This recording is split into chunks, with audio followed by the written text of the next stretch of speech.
I'm going to start by saying something that the movie was a huge success. And so one of the things that they did at the movie, they advertised it as being very suspenseful. And so they started the movie with this disclaimer.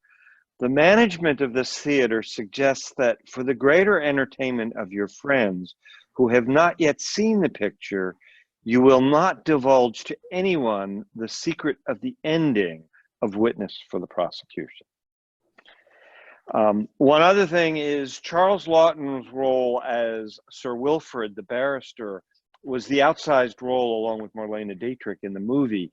His role is actually very small in the book. The book is in the short story. The short story is largely narrated from the standpoint of the solicitor, the lawyer who is representing the Tyrone Power character, and not from the barrister who was arguing the case in court. And with that, I'll begin. The witness for the prosecution. Mr. Mayherne adjusted his pince-nez and cleared his throat with a little dry as dust cough that was wholly typical of him. Then he looked again at the man opposite him, the man charged with willful murder. Mr. Mayherne was a small man, precise in manner, neatly, not to say foppishly dressed, with a pair of very shrewd and piercing gray eyes. By no means a fool. Indeed, as a solicitor, Mr. Mayherne's reputation stood very high. His voice, when he spoke to his client, was dry, but not unsympathetic. I must impress upon you again that you are in very grave danger, and that the utmost frankness is necessary. Leonard Vole, who had been staring in a dazed fashion at the blank wall in front of him, transferred his glance to the solicitor. I know, he said hopelessly, you keep telling me so, but I can't seem to realize yet that I am charged with murder. Murder! And such a dastardly crime, too. Mr. Mayherne was practical, not emotional. He coughed again, took off his pince-nez, polished them carefully, and replaced them on his nose. Then he said, Yes. Now, my dear Mr. Vole, we're going to make a determined effort to get you off, and we shall succeed. We shall succeed. But I must have all the facts. I must know just how damaging the case against you is likely to be. Then we can fix upon a best line of defense. Still, the young man looked at him in the same dazed, hopeless fashion. To Mr. Mayherne, the case had seemed black enough and the guilt of the prisoner assured. Now, for the first time, he felt a doubt. You think I'm guilty, said Leonard Vole in a low voice, but by God, I swear I'm not. It looks pretty black against me, I know that. I'm like a man caught in a net. The meshes of it all around me entangle me wherever I turn. But I didn't do it, Mr. Mayherne, I didn't do it. In such a position, a man was bound to protest his innocence. Mayherne knew that. Yet, in spite of himself, he was impressed. It might be, after all, that Leonard Vole was innocent. You are right, Mr. Vole, he said gravely. The case does look very black indeed. Nevertheless, I accept your assurance. Now let us get to the facts. I want you to tell me in your own words exactly how you came to make the acquaintance of Miss Emily French. It was one day in Oxford Street.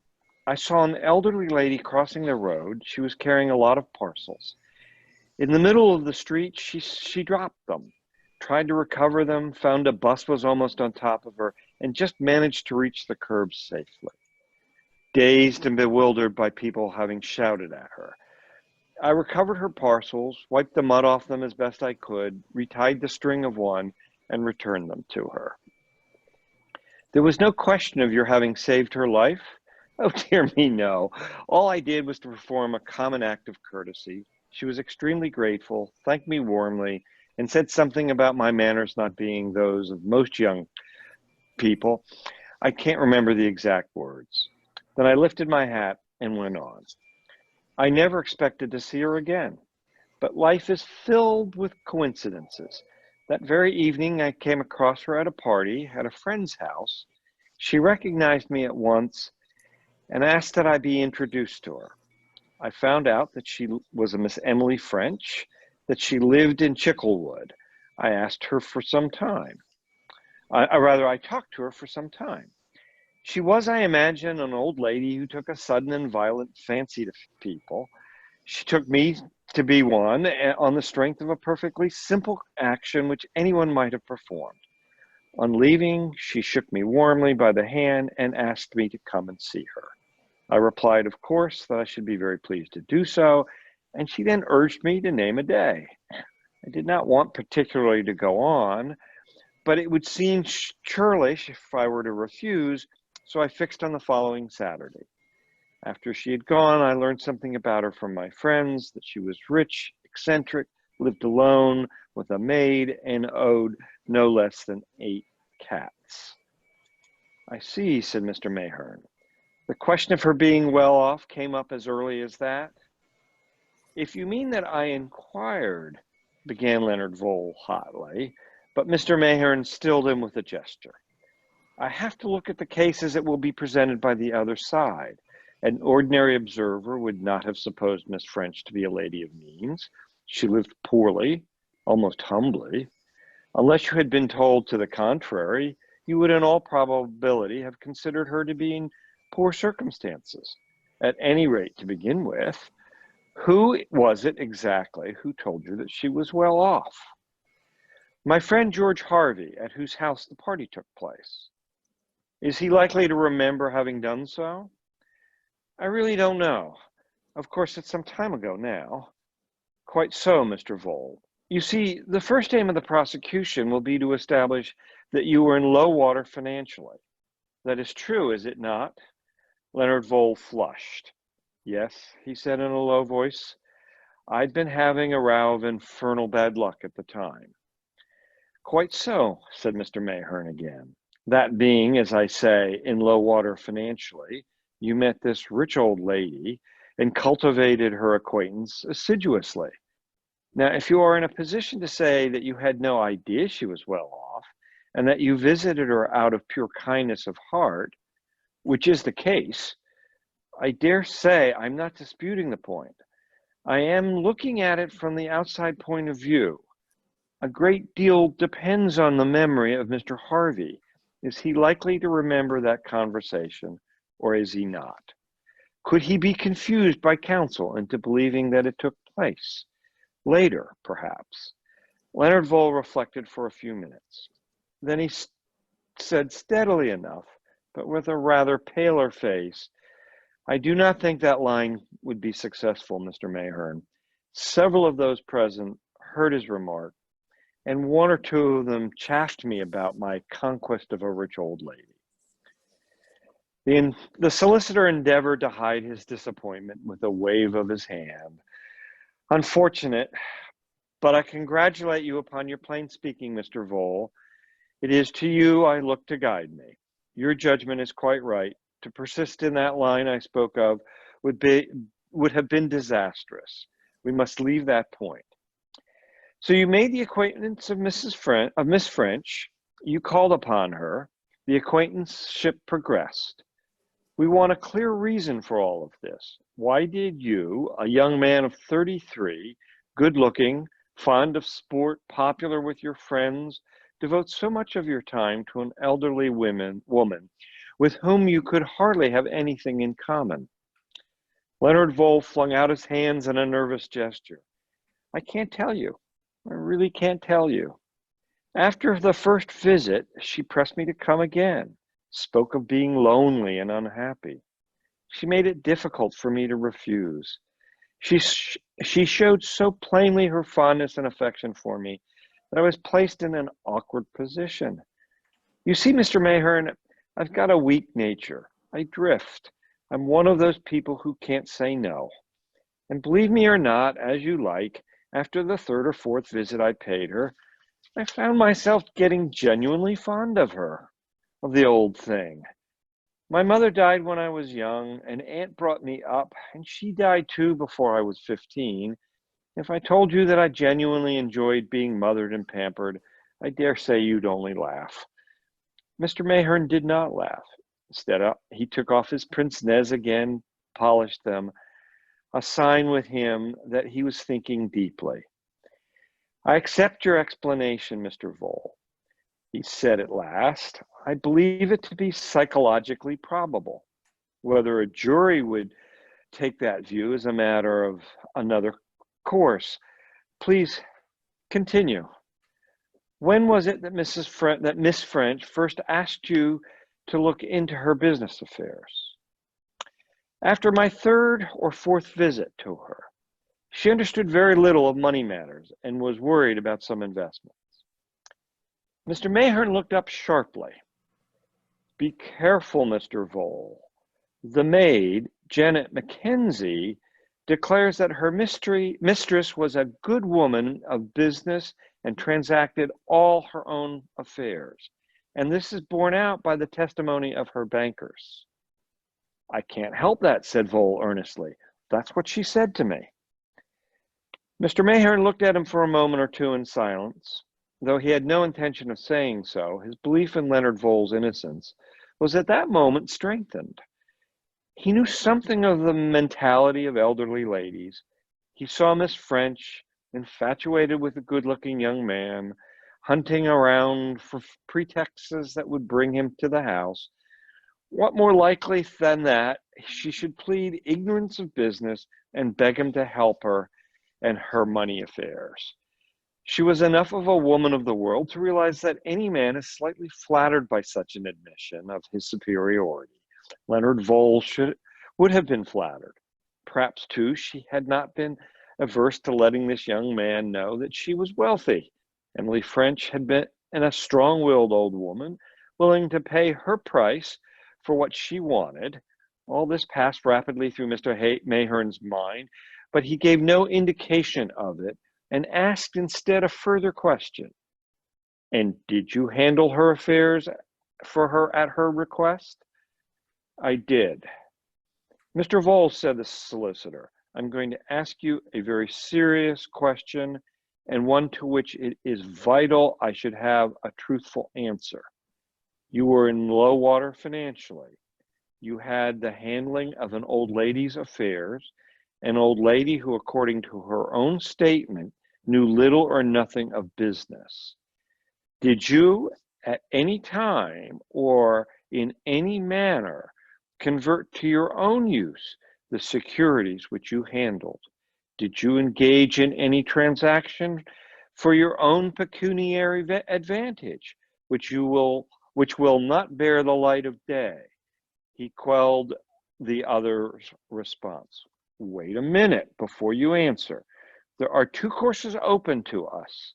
Either we can make a feature of your probity and honesty in conducting her affairs, whilst pointing out how unlikely it is you would commit murder to obtain money which you might have obtained by such infinitely easier means. If, on the other hand, there is anything in your dealings which the prosecution will get hold of, if, to put it badly, it can be proved that you swindled the old lady in any way, we must take the line that you had no motive for the murder, since she was already a profitable source of income to you. You perceive the distinction. Now, I beg of you, take your time before you reply." But Leonard Vole took no time at all. "My dealings with Miss French's affairs were all perfectly fair and above board. I acted for her interests to the very best of my ability, as anyone will find who looks into the matter." "Thank you," said Mr. Mayhern. "You relieve my mind very much. I pay you the compliment of believing that you are far too clever to lie to me over such an important matter." "Surely," said Vole eagerly, "the strongest point in my favor is the lack of a motive. Granted, I cultivated the acquaintanceship of a rich old lady in hopes of getting money out of her. That, I gather, is the substance of what you have been saying. Surely her death frustrates all my hopes." The solicitor looked at him steadily. Then deliberately, he repeated his unconscious trick with his pince-nez. It is not until they were firmly replaced back on his nose that he spoke. "Are you not aware, Mr. Vole, that Miss French left a will under which you are the principal beneficiary?" "What?" The prisoner sprang to his feet.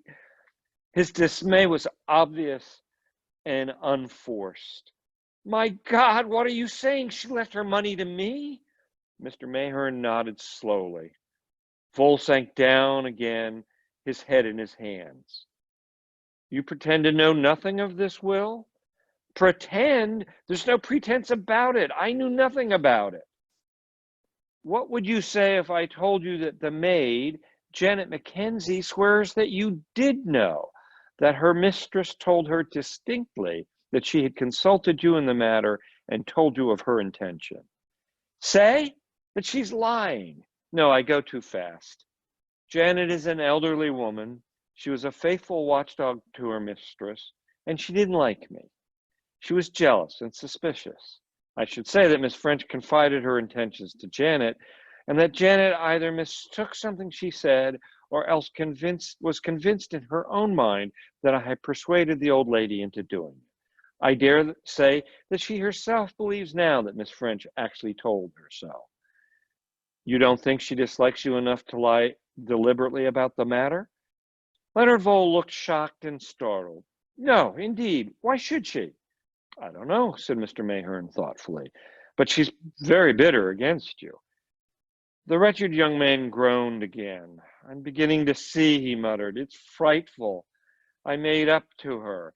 That's what they'll say. I got her to make a will, leaving her money to me. And then I go there that night, and there's nobody in the house. They find her the next day. Oh my God, it's awful." "You are wrong about there being nobody in the house," Mr. Mahern said. "Janet, as you remembered, was to go out for the evening.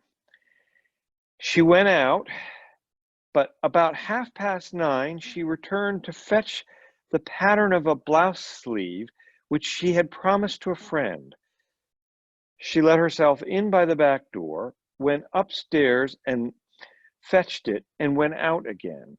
She heard voices in the sitting room, though she could not distinguish what they said, and she will swear that one of them was Mrs. French and one of them was a man's." "At 9:30, said Leonard Vole. "At 9:30. He sprang to his feet, but then I'm saved! I'm saved!" "What do you mean, saved?" cried Mr. Mahern, astonished. "By 9:30 I was home again. My wife can prove that. I left Mrs. French about 5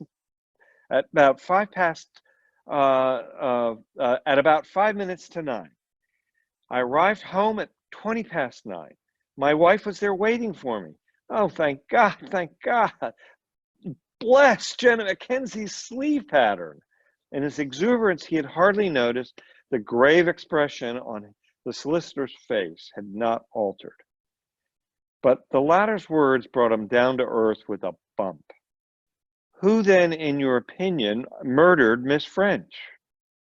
"Why, a burglar, of course, as was thought at first. The window was forced, you remember. She was killed with a heavy blow from a crowbar, and the crowbar was found lying on the floor next to the body.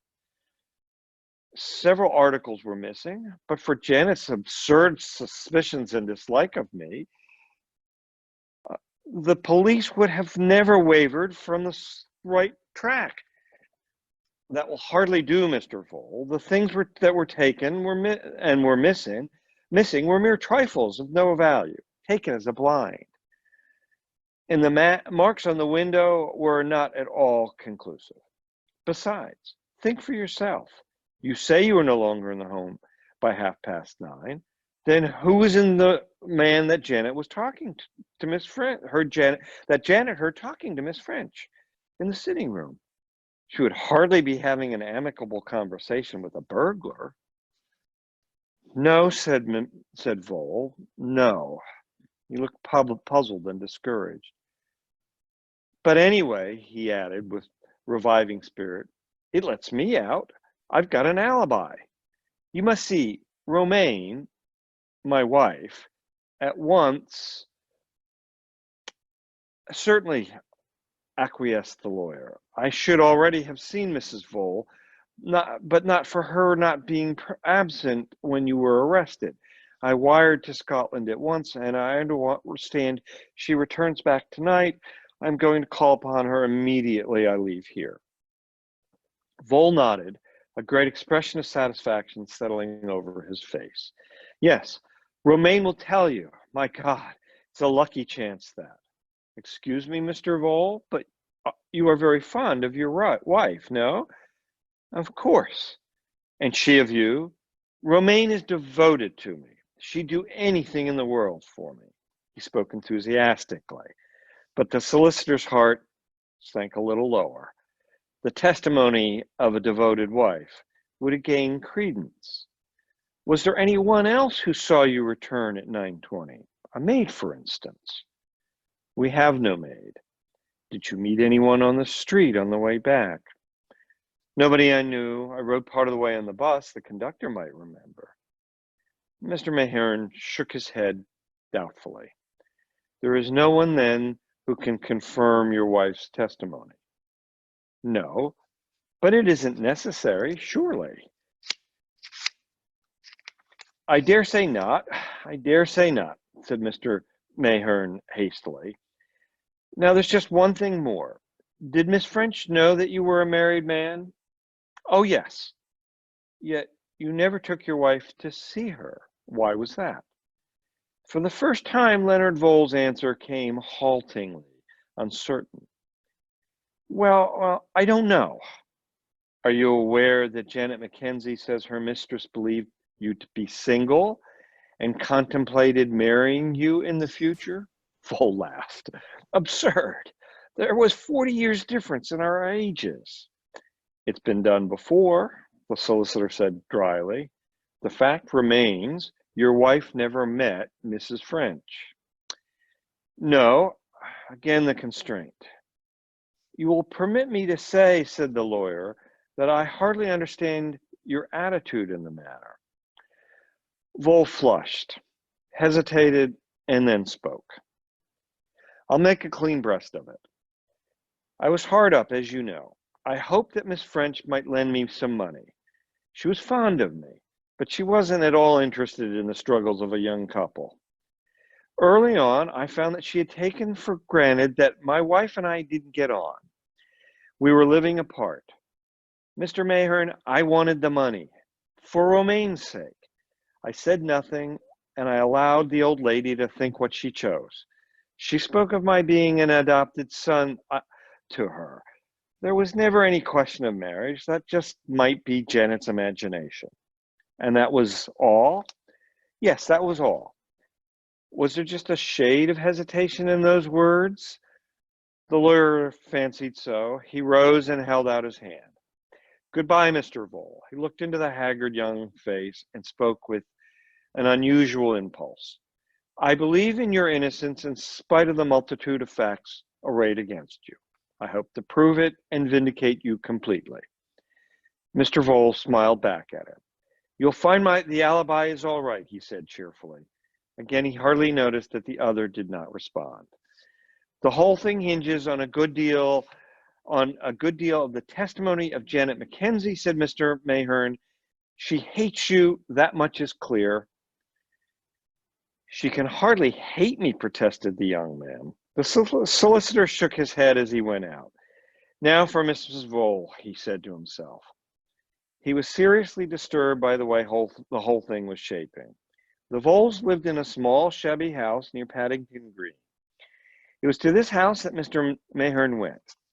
In answer to the ring, a big, slatternly woman, obviously a charwoman, answered the door.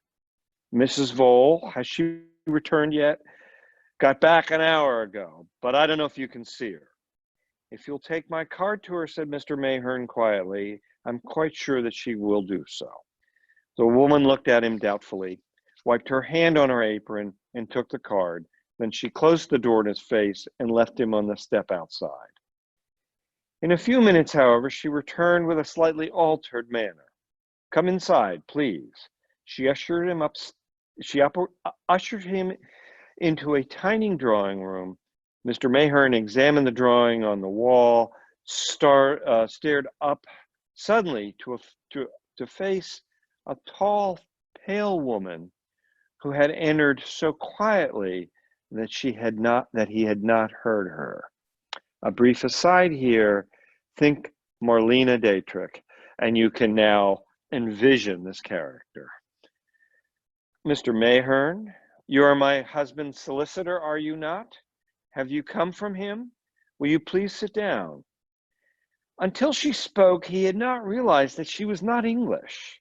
Now, observing her more closely, he noticed the high cheekbones, the dense blue-black of the hair, and an occasional, very, very slight movement of her hands that was distinctly foreign. A strange woman, very quiet, so quiet as to make one uneasy. From the very first, Mayor Hearn was conscious that he was up against something he did not understand. Now, my dear Mrs. Vole, he began, you must not give way. He stopped. It was very obvious that Romaine Vole had not the slightest intention of giving way. She was perfectly calm and composed. Will you please tell me about it? She said. I must know everything. Do not think to spare me. I want to know the worst. She hesitated, then repeated in a lower tone with a curious emphasis which the lawyer did not understand. I want to know the worst. Mr. Mayhern went over his interview with Leonard Vole. She listened attentively, nodding her head now and then. I see, she said when he had finished. He wants me to say that he came in at 20 minutes past 9 that night. He did come in at that time, asked Mr. Mayhern sharply. That is not the point, she said coldly. Will my saying so acquit him? Will they believe me?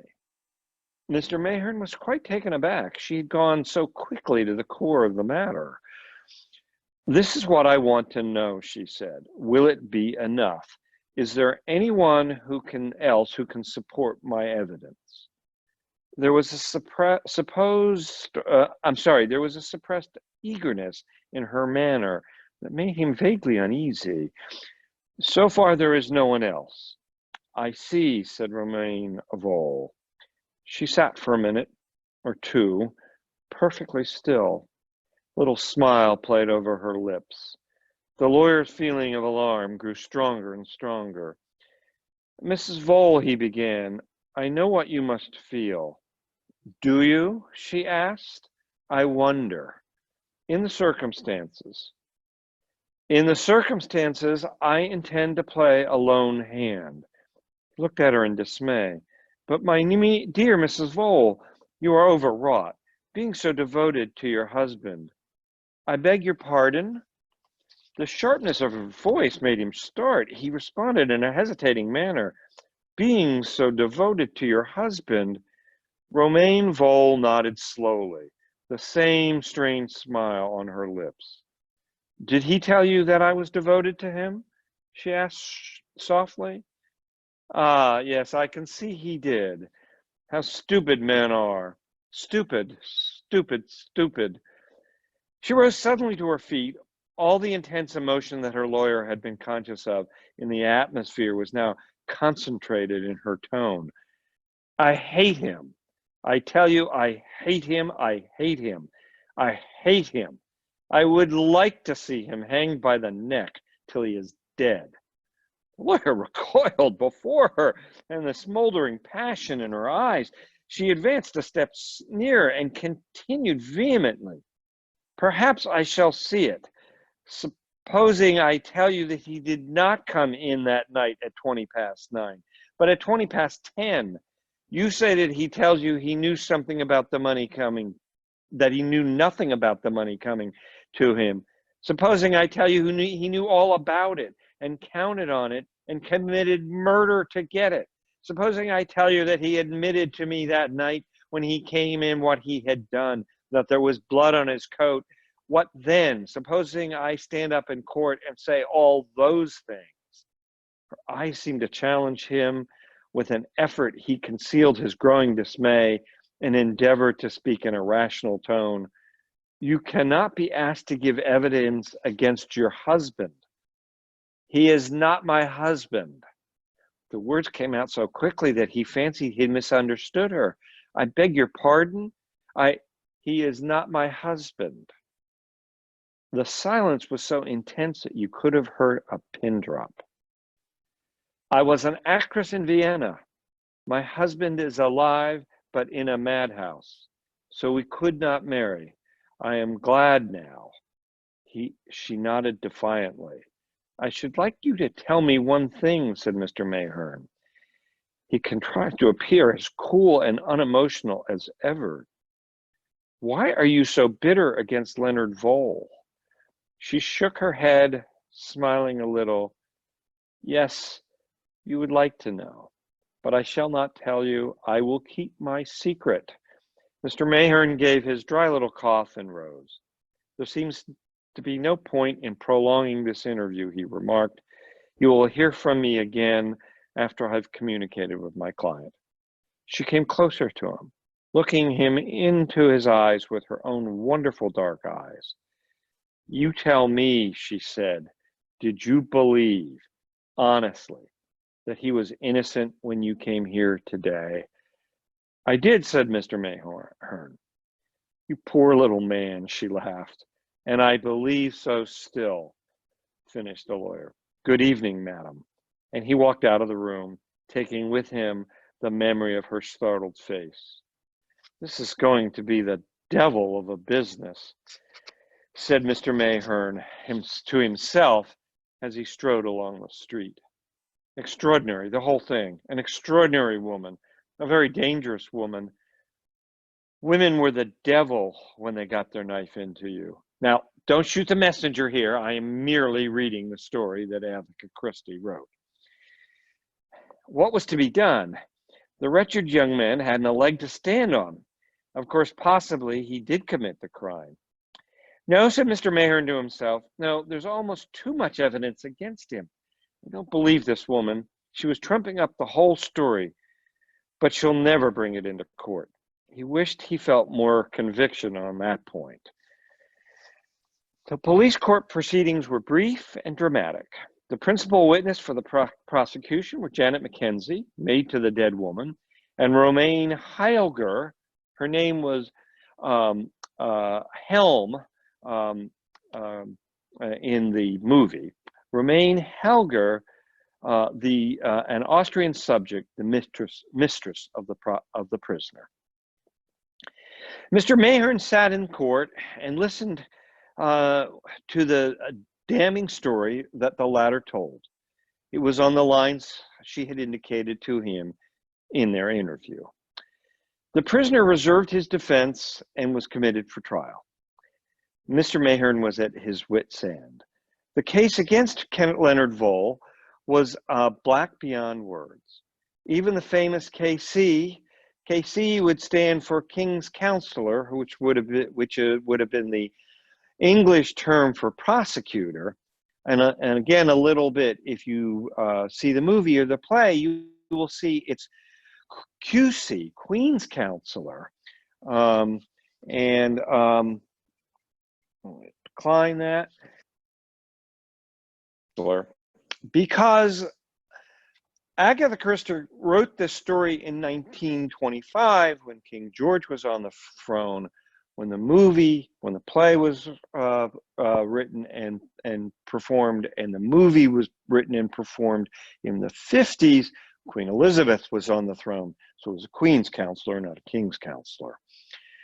So even the famous QC, King's Counselor, who was engaged for the defense, held out little hope. If we can shake that Austrian woman's testimony, we might do something, he said dubiously, but it's a bad business. Mr. Mayhern had, I'm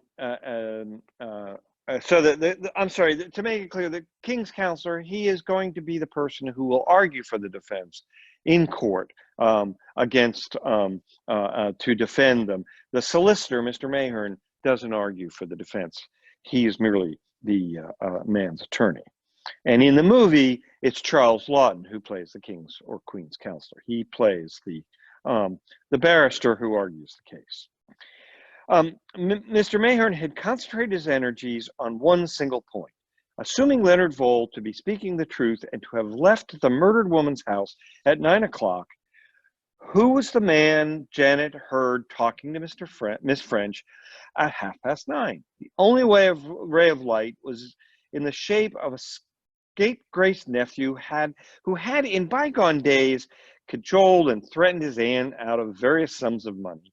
Janet Mackenzie, the solicitor, had learned, had always been attached to this young man, and had never ceased urging his claims upon her mistress. It had been with Miss French after Leonard Vole left, especially as he was not to be found in any of his old haunts. In all other directions, the lawyer's research had been negative. No one had seen Leonard Vole entering his own home or leaving that of Miss French. No one had seen any other man enter or leave the house in Cricklewood. All inquiries drew a blank. It was the eve of the trial when Mr. Mahern received the letter which was to lead his thoughts in an entirely new direction.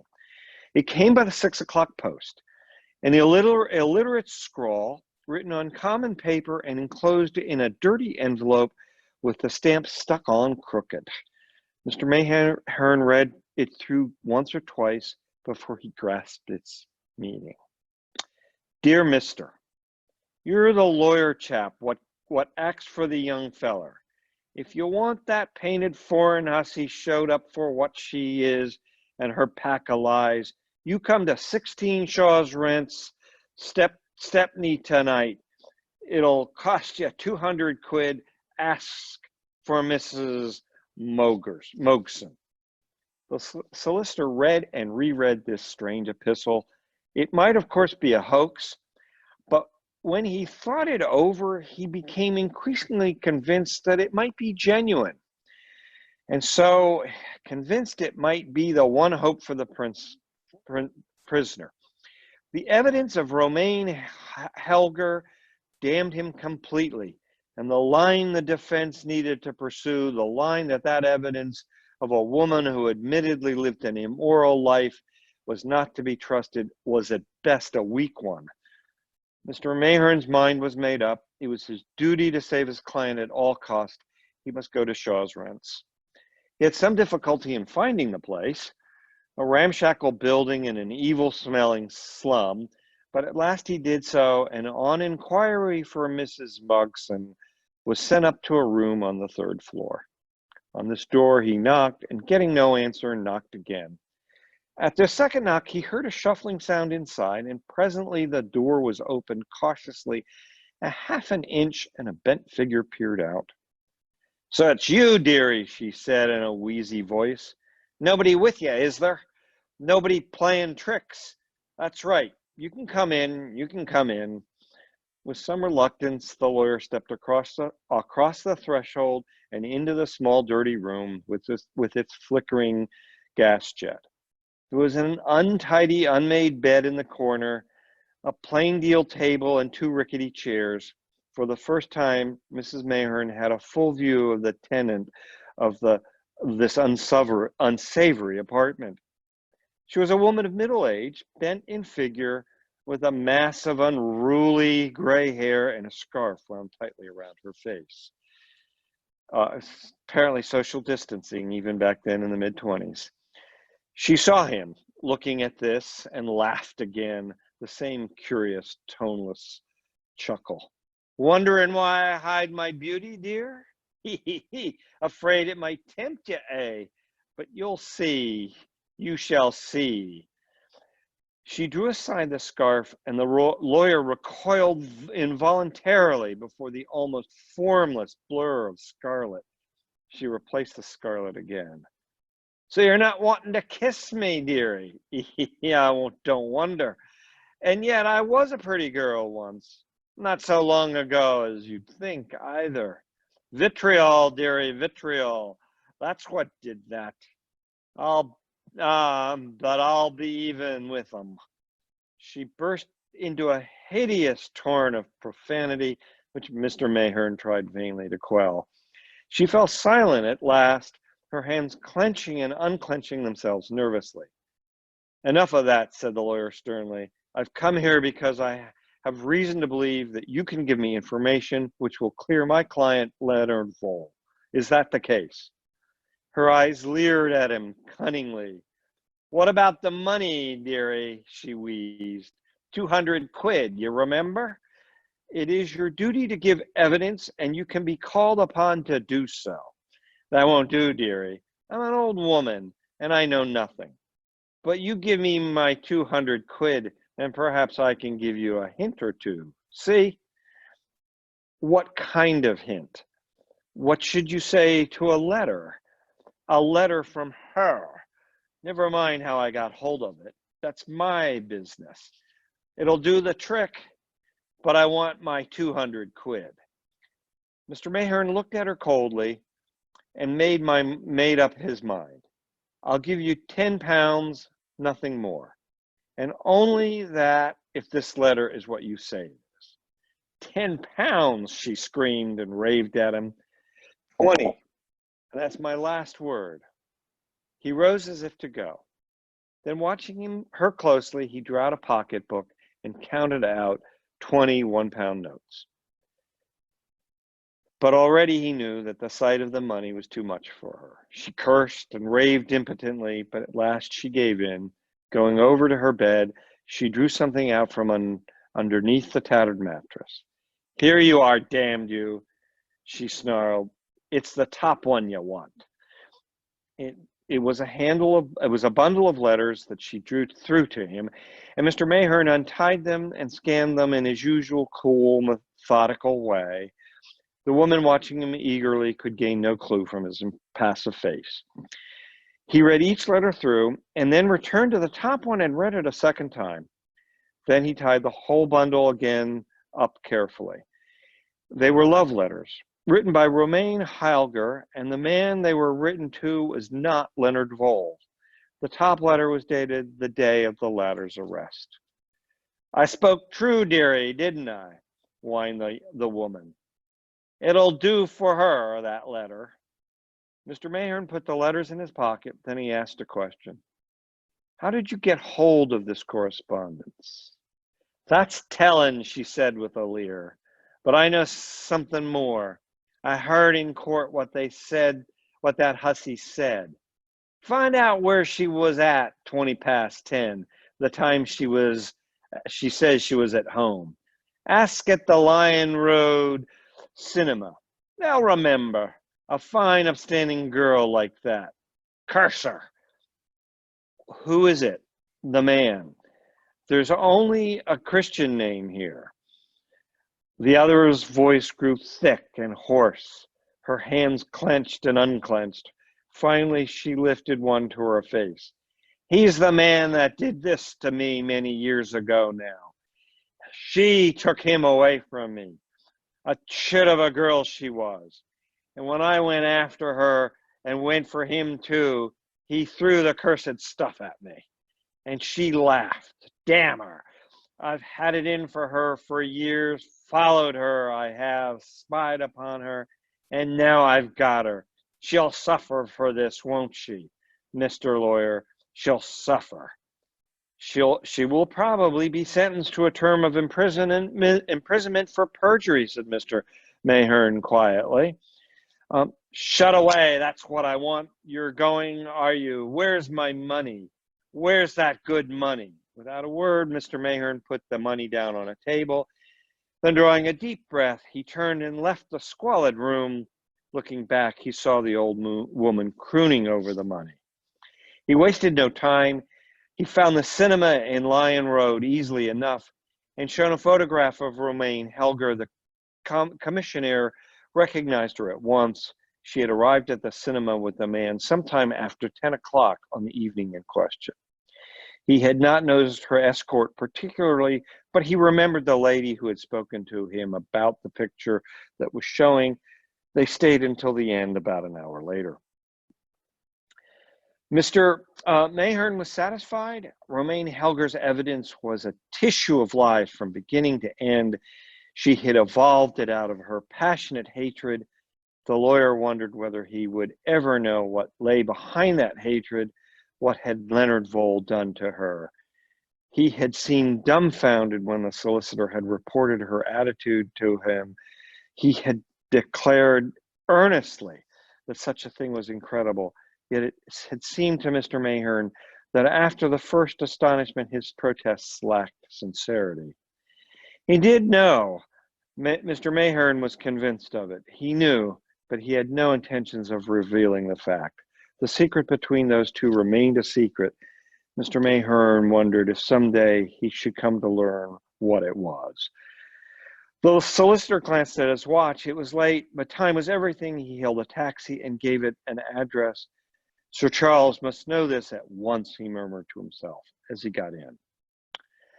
The trial of Leonard Vole for the murder of Emily French aroused widespread interest. In the first place, the prisoner was young and good-looking. Then he was accused of a particularly dastardly crime, and there was further interest of Romain Heilger, the principal witness for the prosecution, principal witness for the prosecution. There had been pictures of her in many papers and several fictitious stories of her origins and history. The proceedings opened quickly enough.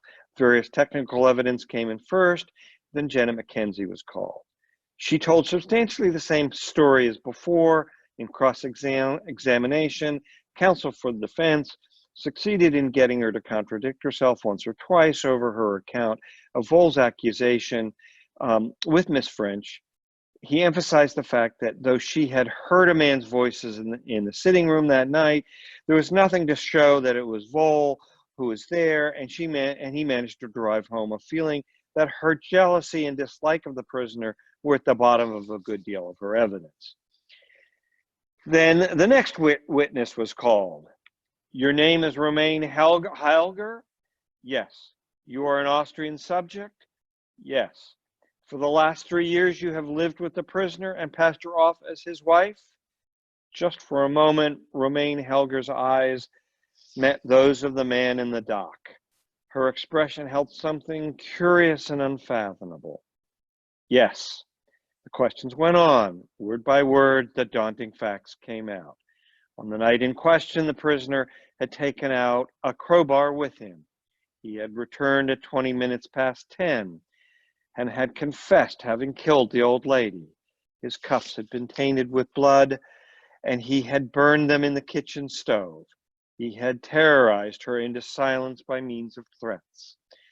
As their story proceeded, the feeling of the court, which had to begin with been slightly favorable to the prisoner, now set dead against him. He himself sat with downcast head and moody air, as though he knew he were doomed. Yet it might have been noted that her own counsel had sought to restrain Romain's animosity. He would have preferred her to be more unbiased. Formidable and ponderous, counsel for the defense arose. He put it to her that her story was a malicious fabrication from start to finish. And if you'd seen the movie, here you can see Charles Laughton beginning. That she had not even been in her own house at the time in question, that she was in love with another man, and she was deliberately seeking to send Vole to his death for a crime he did not commit. Romain denied these allegations with superb insolence. Then came the surprising denouement, the production of the letter.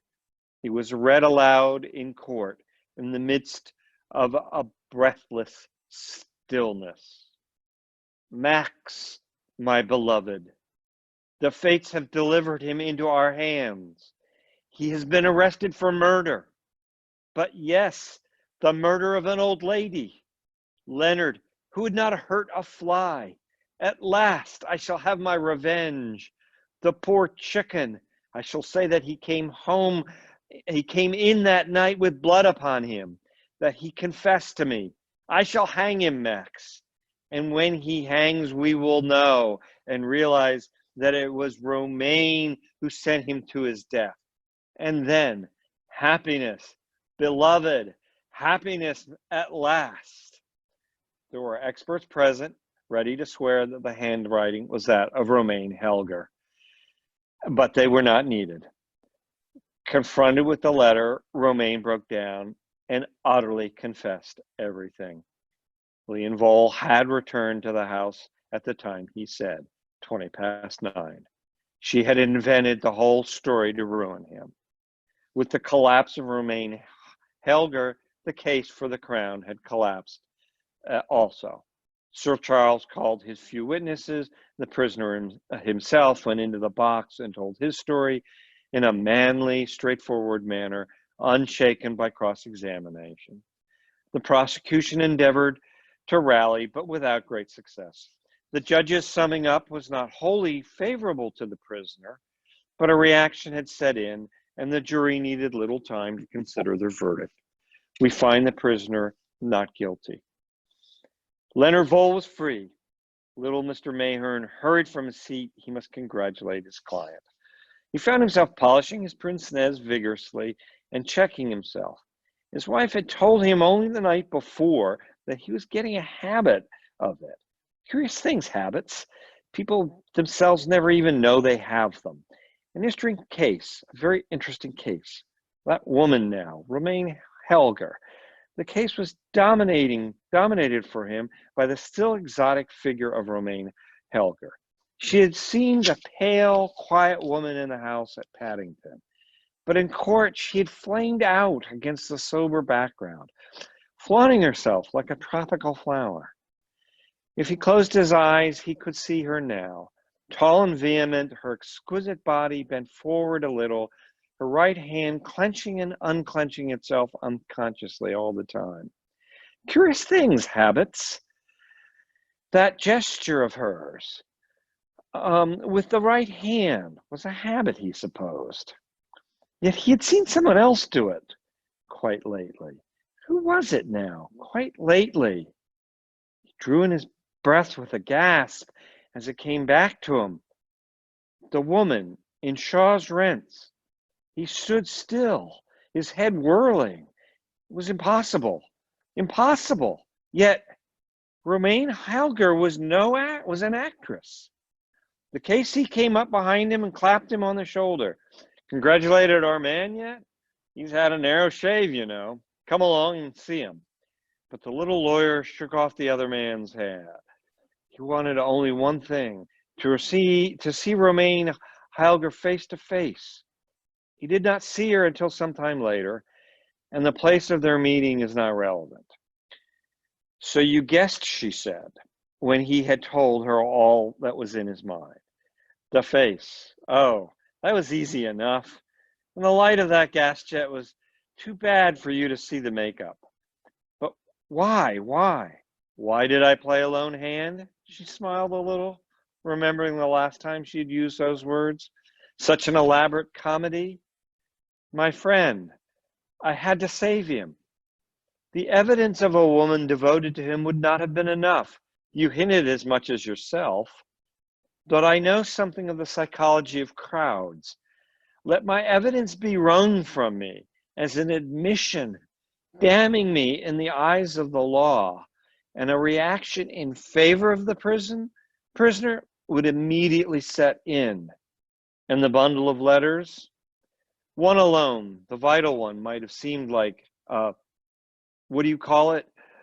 Put-up job. Then the man called Max?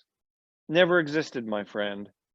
I still think, said little Mr. Mahern in an aggrieved manner, that we could have gotten him off by the normal procedure. I dared not risk it. You see, you thought he was innocent. And you knew it, I see, said little Mr. Mahern. My dear Mr. Mahern, said Romain, you do not see it at all. I knew he was guilty. The end. Oh. Well done. And if you've ever seen the movie, Marlene Dietrich was the perfect character to play the character of, I think her name was Maxine Helm in the movie. I can pull it up here. Thank you. It's a great, what's incredible is that is a 29-page short story, and it's garnered a play and a movie. How compact a story that it's one of the greatest movies of all time. Mark, you should probably mute your microphone if you're not muted. Something we're getting. Yes, Christine Helm was her maiden name in the movie. And Charles Laughton played the Queen's counselor, Sir Wilfrid Robarts. And in the movie, he had actually just retired from practice because he has a health problem. And his nurse, who's trying to get him to calm down, whose name in the movie is Miss Pimsel, is Elsa Lancaster Chester, his wife in real life, is Charles Laughton's wife in real life. So I will actually turn it back to our regular hosts. No, Brian, we need you. What about Donna, do you want to unmute? what about Janet? The maid. The maid. Well, I'm not going to tell you the ending in the movie, okay? The movie ends slightly differently. For reasons that have to do with the way most of Agatha Christie's stories end. Are you muted, Mark? No, I can kind of help you out here. Well, if you don't mute, we get a bad echo. So use your space bar when you want to talk. I don't want to say too much, but if you think of Agatha Christie, you know, the characters that she's somewhat most known for are like Miss Marple or Hercule Poirot, these detectives that against all odds always solve the crime, and the poor person that has been unfairly accused is the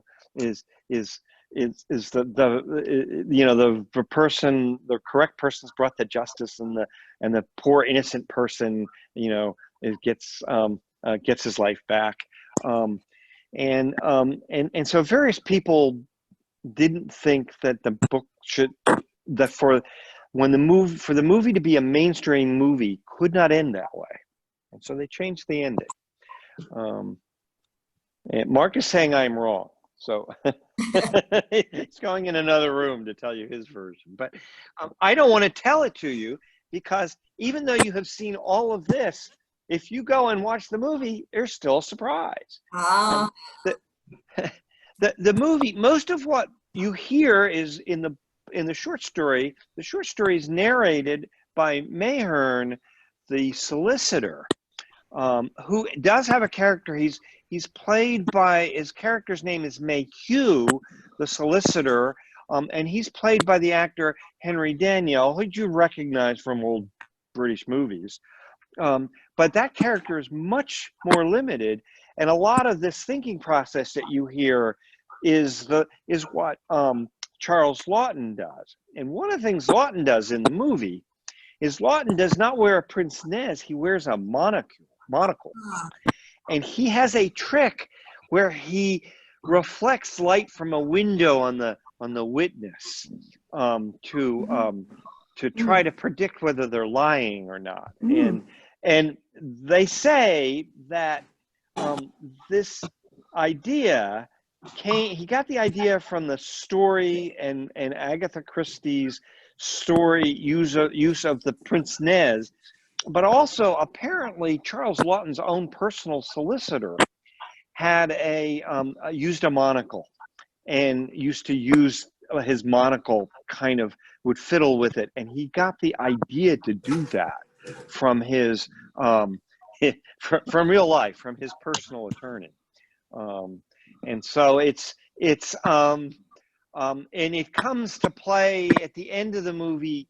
You see the monocle reflecting on a letter opener before you realize that the letter is going to be introduced as evidence in the end in the trial. So it's an interesting cinematic device, I guess you could say. If you haven't seen the movie, you can rent it on Amazon Prime, I think, for about $2.99, because Mark actually did play reading where they did the play, and so we wanted to watch the movie again before he did the play reading. And it is one of my all-time favorite movies. I can watch this movie over and over and over. But if you read this play and you read Mayhern's character and you put Charles Laughton's voice in it, you can kind of imagine the movie. And unfortunately, I just do not have the acting skill. I can't do Marlene Dietrich's voice, and I can't do Charles Laughton's voice. Well, I think you did a great job. It was wonderful. This was excellent. It's this book. I don't know where Mark got it. This book, it's got a series. They're all short stories written by Agatha Christie. I had no idea that this was, when I first saw the movie, I had no idea, first of all, that Agatha Christie wrote it. And then it was a short story. But this all originated from a short story. I mean, who'da thunk? Right. Given the complexity of the plot.